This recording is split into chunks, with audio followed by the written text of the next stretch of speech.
말씀 보겠습니다. 시편 147편 16절에서 20절 말씀입니다. 같이 읽겠습니다. 눈을 양털같이 내리시며 서리를 재같이 흩으시며 우박을 떡 부스러기같이 뿌리시나니 누가 능히 그의 추위를 감당하리요. 그의 말씀을 보내사 그것들을 녹이시고 바람을 불게 하신즉 물이 흐르는도다. 그가 그의 말씀을 야곱에게 보이시며 그의 율례와 규례를 이스라엘에게 보이시는도다. 그는 어느 민족에게도 이와 같이 행하지 아니하셨나니 그들은 그의 법도를 알지 못하였도다. 할렐루야. 시편 147편 16절에서 20절까지 눈을 녹여 물이 흐르게 하시는 주라는 제목으로 말씀 보도록 하겠습니다. 신자는 이 땅에서 추운 겨울 같은 시기를 보낼 때가 있습니다. 하나님은 이런 시기를 우리에게 주실 때가 있는 거예요. 오늘 본문을 통해서 왜 이런 시기를 주시는지, 그리고 이 시기를 어떻게 보내야 할 것인지에 대해 함께 살펴보도록 하겠습니다. 오늘 시편 기자는 이렇게 말합니다. 눈을 양털같이 내리시며 서리를 재같이 흩으시며 우박을 떡 부스러기 같이 뿌리시나니 누가 능히 그의 추위를 감당하리요. 시편 기자는 하나님께서 눈을 양털같이 내리시고 서리를 재같이 우박을 떡 부스러기 같이 내리신다고 말합니다. 하나님께서 마음 먹고 추위를 뿌리시면 아무도 견딜 수 없어요. 이렇게 겨울이 지속된다면 아무도 먹을 것을 구하지 못하고 추위에 떨다가 죽고 말 것입니다. 하나님은 이러한 추위를 통해서 사람을 겸손하게 하시고 하나님이 주시는 따뜻한 바람을 기다리게 만드시는 거죠. 오늘 본문은 하나님께서 만물을 죽이기도 하시고 살리기도 하시며 상하게도 하시고 낫게도 하시는 분이심을 확실하게 보여주고 있습니다. 여러분, 신자는 하나님께서 우리의 인생을 주관하셔서 낮추기도 하시고 높이기도 하신다는 것을 믿어야 됩니다. 우리는 인생을 살아가면서 추운 겨울과 같은 시기를 만날 때가 있어요. 눈이 내리고 칼바람이 부는 고통스러운 시기 말이죠. 하나님은 우리의 높아진 마음을 낮추시기 위해서 이런 시기를 허락하실 수 있는 것입니다. 왜요? 만약 이런 시기가 없었다면 사람들은 자신의 비참한 처지와 끔찍한 마지막을 생각조차 하지 못하고 여상하게 살아가다가 갑자기 멸망당하고 말았을 것이기 때문입니다. 그러나 하나님은 우리를 그렇게 내버려 두지 않으셨죠. 인생의 겨울을 보내주셔서 우리를 깨우쳐 주시고 하나님을 바라보게 만드시는 겁니다. 하나님의 징계는 우리를 겸손하게 만듭니다. 이러한 징계를 통해서 하나님의 은혜가 없이는 도무지 살 수 없는 연약한 존재임을 알게 되는 거예요. 그래서 우리의 창조자이자 구원자 되시는 하나님께 은혜를 구하게 되는 것입니다. 그러므로 여러분, 추운 겨울 같은 시기를 싫어하지 않으시기를 바랍니다. 이러한 추위는 그에 합당한 역할이 있는 거예요. 이런 시기에 하나님을 원망할 것이 아니라 도리어 마음을 낮추시기를 바랍니다. 겸손히 하나님의 은혜를 구하시기를 바랍니다. 우리가 마음을 낮추면 차가운 칼바람은 우리를 살리는 생명의 바람이 될 것입니다. 계속해서 보겠습니다. 시편 기자는 이렇게 말합니다. 그의 말씀을 보내사 그것들을 녹이시고 바람을 불게 하신즉 물이 흐르는도다. 시편 기자는 하나님께서 그의 말씀을 보내셔서 얼음을 녹이실 것이라고 말합니다. 그리고 바람을 불게 하셔서 얼음을 녹게 하시고 다시 물이 흐르게 하신다고 말하죠. 하나님이 베푸시는 긍휼은 얼음을 녹이고 물이 흐르게 하셔서 만물이 소성케 되도록 만들어 주시는 겁니다. 이것은 하나님께서 겸손히 하나님의 은혜를 구하는 자들을 어떻게 회복시켜 주시는지를 잘 보여주는 표현입니다.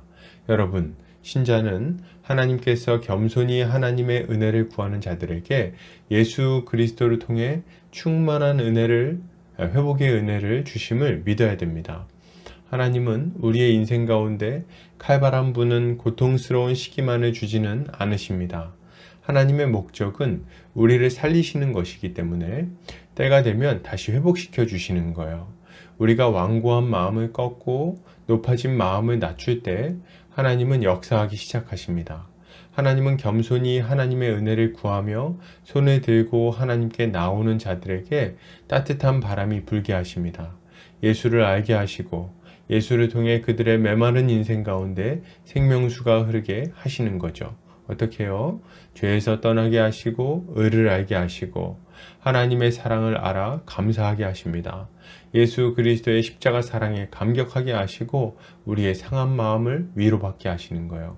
그리고 우리가 어떻게 살아가야 할 것인지, 어떻게 살아야 회복될 것인지를 알려주셔서 계속해서 회복의 길을 걸어가도록 만들어 주십니다. 그리고 그 길을 걸어갈 수 있도록 날마다 예수 그리스도 안에 있는 충만한 능력을 우리의 심령에 부어주세요. 이것이 하나님께서 우리에게 베풀어 주시는 은혜인 것입니다. 그러므로 여러분, 하나님을 바라봅시다.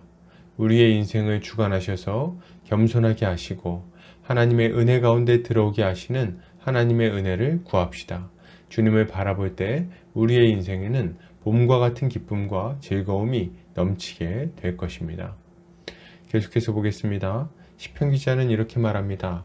그가 그의 말씀을 야곱에게 보이시며 그의 율례와 규례를 이스라엘에게 보이시는도다. 그는 어느 민족에게도 이와 같이 행하지 아니하셨나니 그들은 그의 법도를 알지 못하였도다. 할렐루야. 시편 기자는 하나님께서 그의 말씀을 야곱에게 보이시고 그의 율례와 규례를 이스라엘에게 보이셨다고 말합니다. 그리고 어느 민족에게도 이와 같이 행하지 않으셨다고 고백하며 하나님을 찬양합니다. 그렇죠.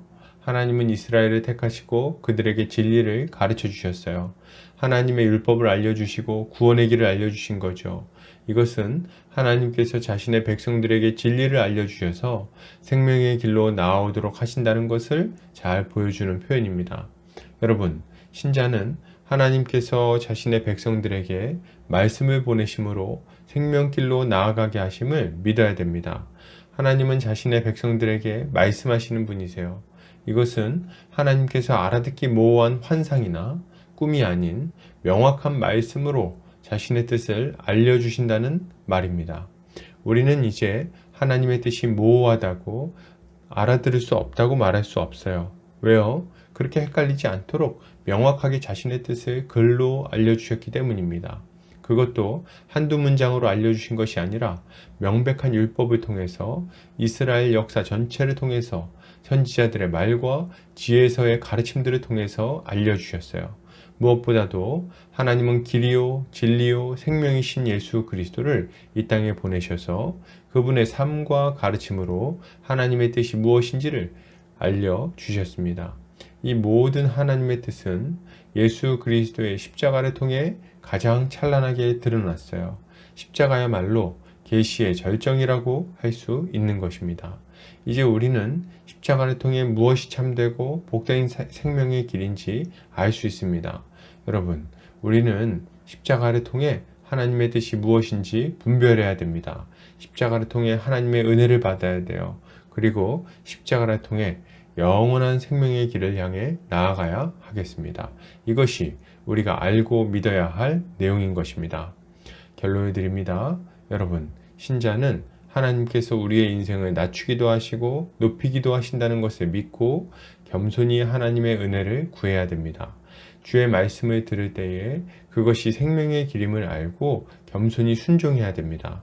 이렇게 할 때 주님은 놀라운 회복을 주실 것입니다. 오늘도 주의 은혜로 승리하는 성도님들 되시기를 주의 이름으로 축복합니다.